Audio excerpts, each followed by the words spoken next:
इसके स्वामी जी आपको से आग्रह करता हूँ मीडिया के विजुअल मीडिया, प्रिंट मीडिया से आए हुए मेरे सम्मानित मित्रगण और कृषि मंत्री माननीय तोमर जी के प्रति आभार व्यक्त करना चाहता हूं कि उन्होंने देश के अंदर एक ऐसी नीति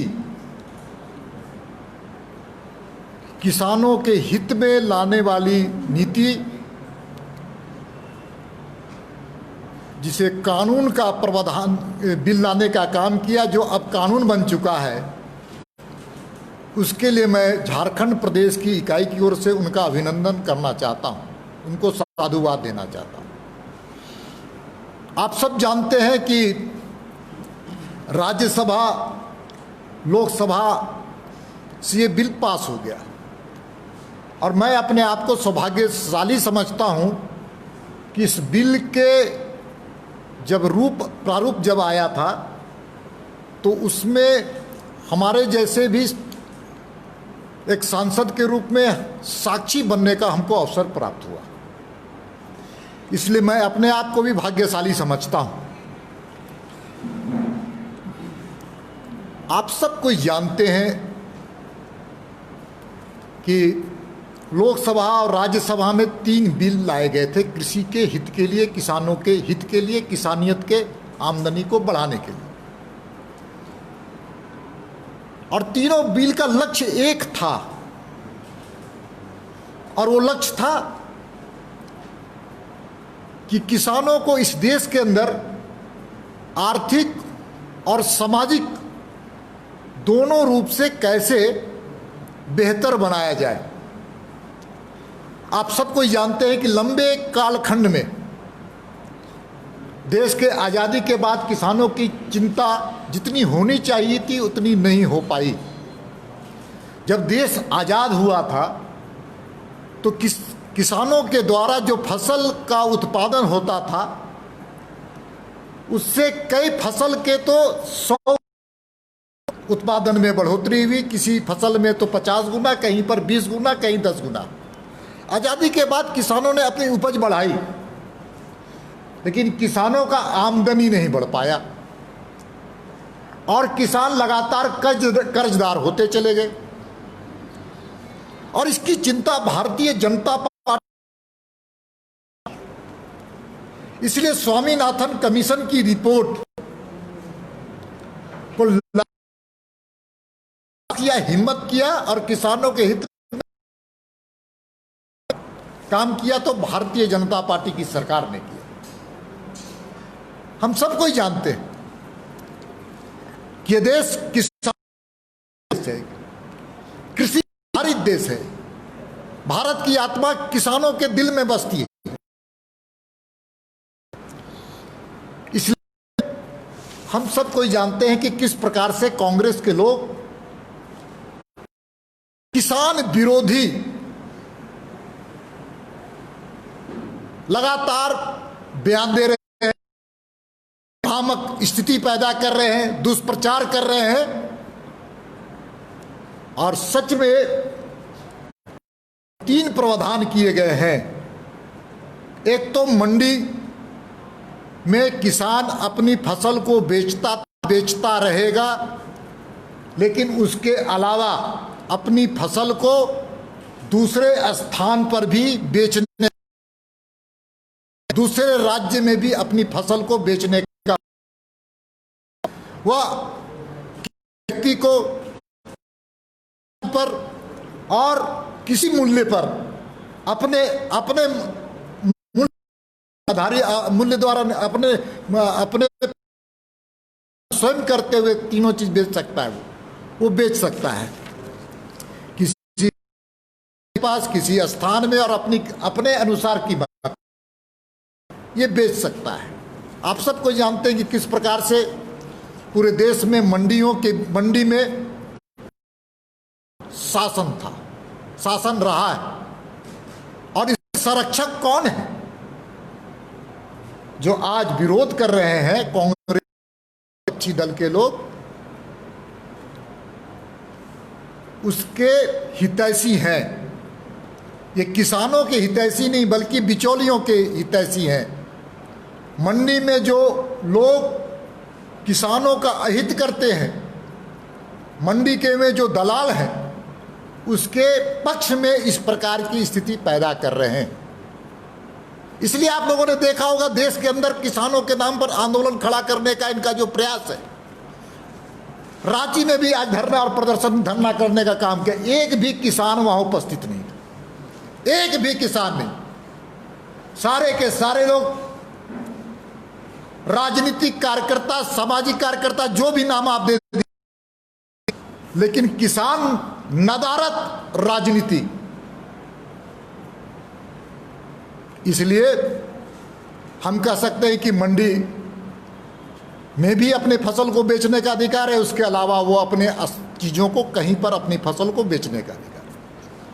दूसरा पूंजी निवेश का मामला है, उसमें जो दूसरा बिल आया, और पूंजी निवेश का करार किसान और करारनामा जिसको कह सकते हैं उसके बीच में होगा। वह जमीन का कोई करार नहीं होगा। लैंड के बारे में, लैंड के संदर्भ में बिल स्पष्ट है कि किसान और जो करार करने वाला है, करारनामा करने वाला है, उसके बीच में जमीन पर कोई एग्रीमेंट नहीं होगा। वो एग्रीमेंट फसल पर होगा। तो उसका मूल्य निर्धारण पहले होगा और फसल के पहले उसकी कीमत उसके हाथों में दे दी जाएगी। और फसल की कीमत अगर जिस पहले जो तय हुआ था उसके बाद अगर फसल की कीमत, अगर आम की कीमत बढ़ जाती है तो उसका भी प्रतिशत किसानों को देना पड़ेगा। इसमें पूंजी निवेश के पीछे उद्देश्य यह है कि ऐसे कोई बंजर जमीन, ऐसे कई किसान जिनके पास पूंजी का अभाव है, वो अपने फसल उत्पादन करना चाहते हैं, तो उसमें पूंजी निवेश की जरूरत पड़ती है। उसमें पूंजी निवेश करने वाला व्यक्ति आएगा जिसके कारण अच्छी बीज, अच्छे खाद और अच्छे फसल होकर के देश के किसी उत्पादन में उसकी बढ़ोतरी होगी। तीसरा, इसेंशियल कमोडिटी एक्ट के संदर्भ में जानते हैं कि जब खाद्यान्न की कमी थी इस देश के अंदर, प्रोडक्शन कम था, डिमांड ज़्यादा था, उस परिस्थिति में इसेंशियल कमोडिटी एक्ट लाया गया था। लेकिन आज परिस्थितियां बदली हैं। आज परिस्थितियां ऐसे बदली हैं कि आज खाद्यान्न प्रचुर मात्रा में उत्पादन हो रहा है। अब उसमें कमोडिटी एक्ट ला करके सरकारी पदाधिकारियों का हाथ में एक ऐसा अस्त्र देने का काम करेगी जिसके कारण किसान और परेशान रहते हैं। इसलिए इसेंशियल कमोडिटी एक्ट के बारे में जो भारत सरकार का अधिकार था, उसको भी भारत सरकार ने अपने अधिकार को कम करने का काम किया, खत्म करने का काम किया, भारत सरकार का था। अब थोड़ा हम आप लोगों को पृष्ठभूमि देखिए। कांग्रेस पिछले लोकसभा का चुनाव, पिछले लोकसभा के चुनाव में उनका मैनिफेस्टो, हम नहीं बोल रहे हैं, कांग्रेस के मैनिफेस्टो बोल रहा है। और इस मैनिफेस्टो में यही है कि मंडी का हम समाप्ति करेंगे, हम किसानों का जो उत्पादन जो होगा, फसल होगा, उसको इंटर स्टेट बेचने का काम करेंगे, हमारी सरकार आएगी तो। इतना ही नहीं, मनमोहन सिंह की सरकार जब आई तो मनमोहन सिंह की सरकार ने भी ये प्रस्ताव लाया, लेकिन उनको हिम्मत नहीं हुआ। देश के किसानों के हित में फैसला लेने के पास उनके पास हिम्मत नहीं था, फैसला नहीं ले पाए। ये कागज, सरकारी कागज, आंकड़े। उतना ही नहीं, शरद पवार जो कृषि मंत्री थे, शरद पवार ने भी इसकी अनुशंसा की थी कृषि मंत्री के रूप में कि इसका व्यापार इंटर स्टेट होना चाहिए, ट्रेडिंग इंटर स्टेट होना चाहिए। और तो और छोड़ दीजिए, पिछले बार जब नीति आयोग की बैठक थी, इस नीति आयोग में एक कमेटी बनी थी जिसके अध्यक्ष फडणवीस जी थे, जो महाराष्ट्र के मुख्यमंत्री थे। उस वक्त के मध्य प्रदेश के कांग्रेस के मुख्यमंत्री कमलनाथ जी थे। कमलनाथ जी ने प्रस्ताव लाया था कि एसेंशियल कमोडिटी एक्ट समाप्त होना चाहिए। आप सब कोई जानते हैं शरद जोशी के बारे में, आप सब कोई जानते हैं कि वो कितने बड़े किसान के नेता हैं। वो कोई पार्टी के नहीं हैं, ना भारतीय जनता पार्टी के हैं ना कांग्रेस के। उन्होंने भी एसेंशियल कमोडिटी एक्ट को खत्म करने का आग्रह ही नहीं किया था, आंदोलन चलाने का काम किया था। स्वामीनाथन कमीशन की जो रिपोर्ट आई है उसमें भी कि किसानों को हक अपने सामान, अपने फसल को बेचने का अधिकार पूरा देना चाहिए, वो कहीं भी अपना बेच सकते हैं। अब मान लीजिए ये कंघी है, कंघी का उत्पादन करता है कोई, और वो उसको बेचने का अधिकार दुनिया में कहीं पर भी है, लेकिन ये किसानों को नहीं था। मंडी में जाते थे, मंडी में जाने के बाद जो दलाल किस्म के लोग थे वो रेट तय करते थे और उसके अनुसार किसानों को रेट तय देना पड़ता था। जब एक कंघी पूरे देश में बेचने का अधिकार इसके मैन्युफैक्चरर को है तो किसान को क्यों नहीं होना, उसको उचित मूल्य क्यों नहीं मिलना चाहिए। इसलिए बड़ा हम कह सकते हैं आज वो लोग आंदोलन कर रहे हैं जिनके नेता ने कभी खेत नहीं देखा है, खलिहान नहीं देखा है, किसान धान और गेहूं की फसल को उन्होंने नज़दीक से देखा नहीं। उनके घर के दामाद हरियाणा में किसानों की जमीन को लूटने का काम किया और आज वो किसानों के हित की बात करते। इसलिए हम सब जानते हैं कि ये घड़ियाली आंसू बहाने का काम कांग्रेस और विपक्षी दल कर रहे हैं। साथ ही साथ हमारे यहाँ राज्य की सरकार है, जो राज्य की सरकार है उसमें कांग्रेस और झारखंड मुक्ति मोर्चा भी है। झारखंड मुक्ति मोर्चा के नेतृत्व में सरकार चल रही है। अब थोड़ा झारखंड मुक्ति मोर्चा और कांग्रेस का भी स्टेट का मैनिफेस्टो मेरे पास है। अब उसमें क्या है,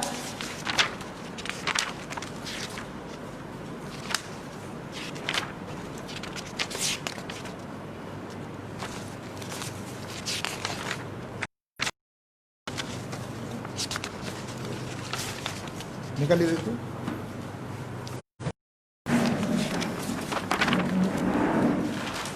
अब उसमें कांग्रेस की ही बात है। ये कांग्रेस और कांग्रेस के घोषणा पत्र में कृषि के बारे में इन्होंने उल्लेख किया है। कृषि किसान और खेतिहर किसान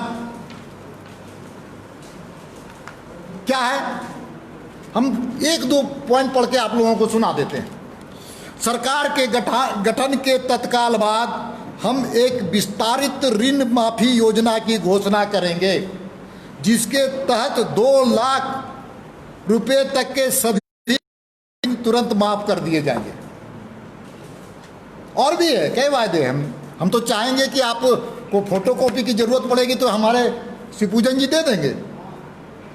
थोड़ा कांग्रेसियों से आप सब लोगों को पूछना चाहिए, थोड़ा झारखंड मुक्ति मोर्चा से भी लोगों से पूछना चाहिए। और कई चीजें हैं, कहां गया वादा, क्या हुआ तेरा वादा। जनता आज ये पूछ रही है कि किसानों के हित की बात करने वाले कांग्रेसी आज कहां चला गया तेरा वादा। इसलिए मित्रों, अब झारखंड मुक्ति मोर्चा किसान और खेतिहर मजदूरों के अधिकार देने की बात। इसमें 15 ऐसे चीजें हैं। किसान बैंक की स्थापना की जाएगी, अनाजों के साथ साथ सब्जियों के लिए भी न्यूनतम समर्थन मूल्य मिलेगा। लागत मूल्य के 150% न्यूनतम समर्थन मूल्य माना जाएगा। साथ ही साथ कई प्रकार के वायदे, अरे भाई 10 वायदे हैं, 15 वायदे हैं, 20 वायदे, एक वायदे तो 9 महीने में करना चाहिए। की सरकार है, हमको जानते हैं कि 5 साल में करेंगे लोग, हमको विश्वास है। लेकिन विश्वास तब जमेगा कि जब वो एक भी वायदा को पूरा करते। इसलिए मुंगेरी लाल के हसीन सपने दिखाने वाले आज आंदोलन कर रहे हैं, बड़ा दुर्भाग्य है। और हम सबको जानते हैं कि भारतीय जनता पार्टी किसानों के हित में और जिसको भारतीय जनता पार्टी अन्नदाता मानता है, उसके घर घर तक पहुंचने का हम काम करेंगे। भारतीय जनता पार्टी के 15 दिन तक के पखवाड़े का कार्यक्रम होगा और पखवाड़े के कार्यक्रम में हम गांव में जहां किसान बसते हैं, हम कोई सड़कों पर आंदोलन करने वाले नहीं हैं लोग। ये जो आज की है सड़क पर अपना फोटो खिंचाने के लिए, वैसा हम नहीं करने वाले। हम गांव गांव तक जाएंगे, हम घर घर तक जाएंगे, किसानों को जागरूक करेंगे और इनके चेहरे पर जो नकाब है उस नकाब को उतार कर फेंकने का काम करेंगे। इसलिए पार्टी ने तय किया कि हम चौपाल में जाएंगे, हम खटिया बैठक करेंगे, हम चौपाल बैठक करेंगे और किसानों को उसके हक के लिए कानून आया है उसके बारे में हम सब बताने का काम करेंगे। हम बुद्धिजीवियों के पास जाएंगे, जो बुद्धिजीवी होते हैं, जो समाज के अग्रसर होते हैं, उनके पास भी जाकर के इन चीज़ों को समझाने का काम करेंगे। हम किसान नेताओं के साथ भी बैठक करेंगे और साथ साथ में पूरे प्रदेश में प्रधानमंत्री और कृषि मंत्री को आभार पत्र, अभिनंदन पत्र भी झारखंड से भेजे जाएंगे मित्रों। इसलिए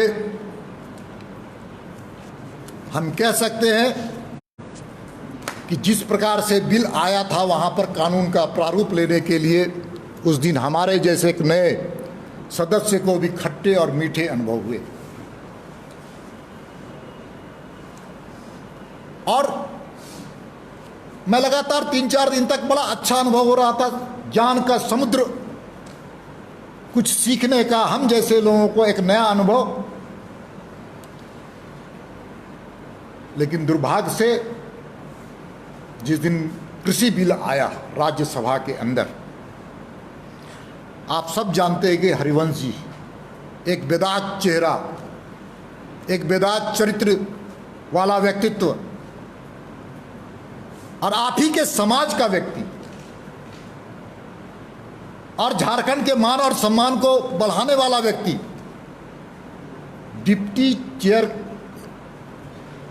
चेयरपर्सन के रूप में जब वो बैठे थे, तो जिस प्रकार से कांग्रेस और विपक्षी दल के लोग अभद्रता, हिंसा का सहारा लिया, हम जैसे लोग, नए लोगों के लिए आघात। और मैं मानता हूं कि वो केवल सदन का अपमान नहीं कर रहे थे, लोकतंत्र के मंदिर का भी अपमान कर रहे थे और साथ ही साथ झारखंड के मान और शान जो हरिवंश जी हैं उनके साथ भी जो व्यवहार किए थे उसको भारतीय जनता पार्टी कंडेम करती है।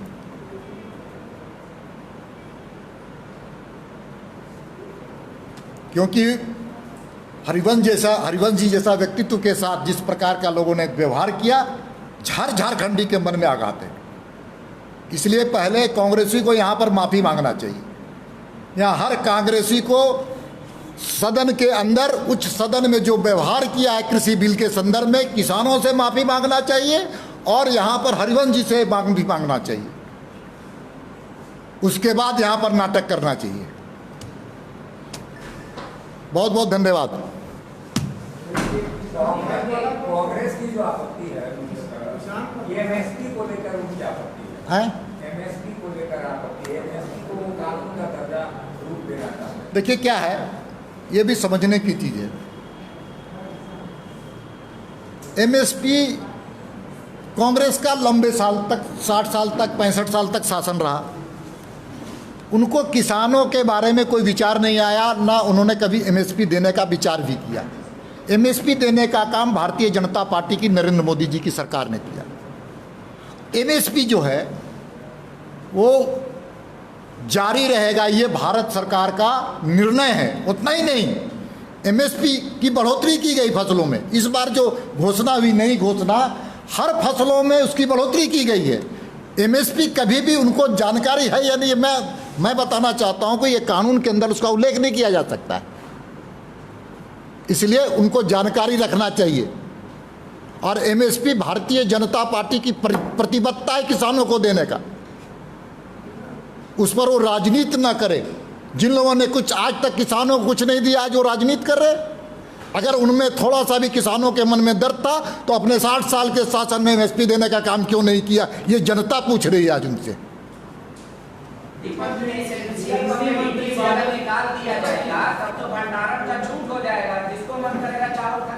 मैम आपकी बात जी जी बोला जाए। एसेंशियल कमोडिटी से अगर निकाल दिया जाएगा तब तो भंडारण का छूट होगा ना, जिसके पास जितना पैसा होगा वो रखेगा नहीं। अब क्या है, एसेंशियल कमोडिटी एक्ट किसके लिए है? आज आप सब कोई जानते हैं एसेंशियल कमोडिटी एक्ट अफसरों के कमाई का एक जरिया भी है, ये दुनिया जानती है।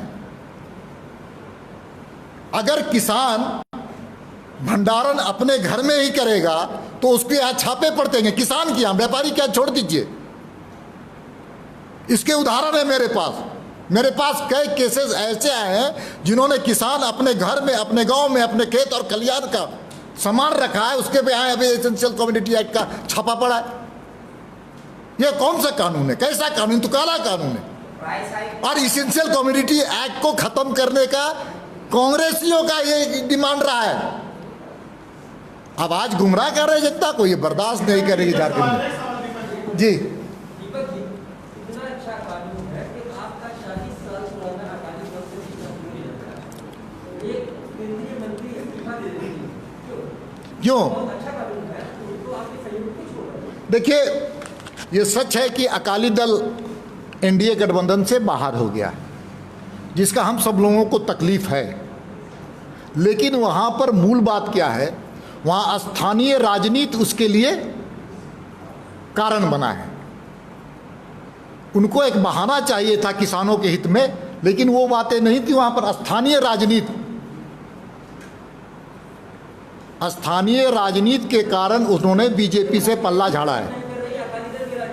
ये स्थानीय राजनीति है, वहाँ स्थानीय राजनीति है। और स्थानीय राजनीति है तो मैं आपको बताना चाहता हूं कि अकाली दल भी उन्हीं बिचौलियों के साथ खड़ी नजर आ रही है।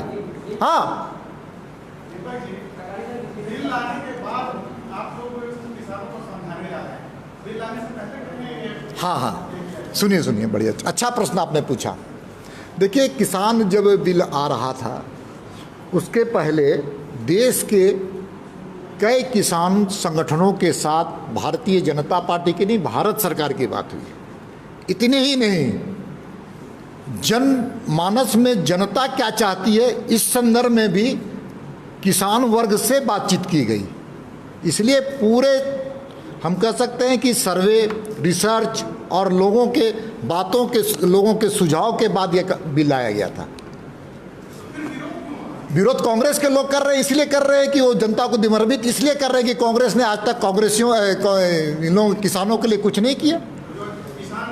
आज आप हम बता रहे, आप सम्मानित पत्रकार हैं मेरे मित्र, आज वहां आंदोलन में एक किसान को आपने देखा?